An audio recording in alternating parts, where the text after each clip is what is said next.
नमस्कार. हॅलो महाराष्ट्रमध्ये आपल्या सर्वांचं स्वागत. रत्नाकर गुट्टे यांचा हट्ट पुरवला आणि स्वतःच्या पायावर धोंडा मारून घेतला असं काहीसं भाजपच्या बाबतीत परभणी जिल्ह्यात घडलंय. एकीकडे नुकत्याच पार पडलेल्या जिल्हा परिषद निवडणुकीत अनेक ठिकाणी विजयाचा डंका पेटवणाऱ्या भाजपला परभणीत मात्र स्वबळावर सत्ता स्थापन करता आली नाही. राज्यमंत्री मेघना बोर्डीकर आणि आमदार रत्नाकर गुट्टे यांच्यासारख्या बड्या हस्ती असूनही परभणीत कमळ म्हणावं तसं फुललेलं नाही. एकूणच 54 जागा असलेल्या परभणी जिल्हा परिषदेत भाजपला 24, अजित पवार गटाला 15 आणि ठाकरेंच्या शिवसेनेला 6, शिंदेंच्या शिवसेनेला 5, काँग्रेसला 3 आणि एका ठिकाणी अपक्ष उमेदवार विजयी झाला. अजित पवारांच्या राष्ट्रवादीसोबत युती करत भाजप परभणीत सत्तेत आली खरी, परंतु एक हाती सत्ता काबीज करण्याचं भाजपचं स्वप्नच राहिलंय.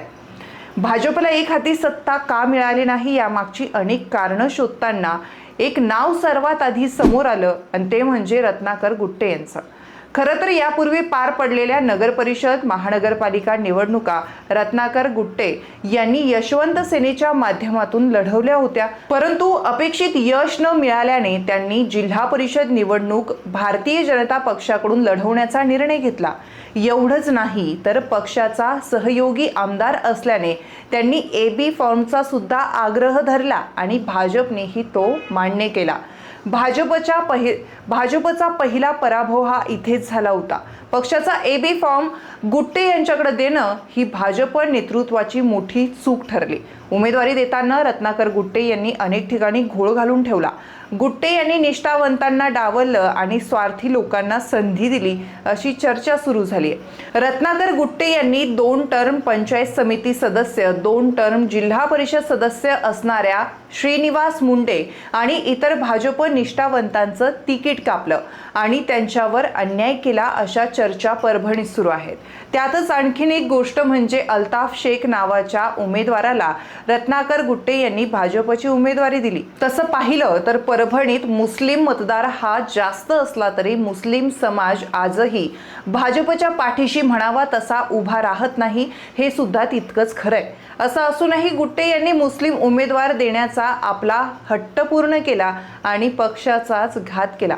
भाजपला दगा देण्यासाठीच गुट्टे यांनी ही उमेदवारी दिली असा आरोप त्यांच्यावर केला जातोय. एकीकडे मुस्लिम उमेदवार देत असताना दुसरीकडे जिंकून येण्याची शक्यता जास्त असलेल्या आणि भाजपकडून तिकिटासाठी इच्छुक असणाऱ्या गंगाखेड मतदारसंघातील ठाकरे सेनेकडून विजयी झालेल्या मंगलाबाई रोकडे आणि इसाद गटातून शिंदे सेनेकडून विजयी झालेल्या सावित्रीबाई फड यांची उमेदवारी मात्र गुट्टे यांनी नाकारली. परिणामी या उमेदवारांनी दुसऱ्या पक्षातून निवडणूक लढवून विजय मिळवला आणि रत्नाकर गुट्टे यांना अक्षरशः तोंडावर पाडलं. तर वझूर, कावलगाव, गौर, ताडकळस या गटातून भाजपकडून निवडणुकीची तयारी करणाऱ्या उमेदवारांना ऐनवेळी B फॉर्म न मिळाल्याने निवडणुकीतून माघार घ्यावी लागली आणि या ठिकाणी विजयी होऊ शकणाऱ्या उमेदवारांना तिकीट न दिल्याने या जागा भाजपला गमवाव्या लागल्या. तिकीट वाटपातील या घोळाचा परिणाम निकालावर बसला आणि गुट्टे यांचा डाव त्यांच्यावर आणि विशेष म्हणजे त्यांच्या रूपाने भाजपवर उलटला. गंगाखेड मतदारसंघातील 17 पैकी 11 जागांचे B फॉर्म रत्नाकर गुट्टे यांना देण्यात आले.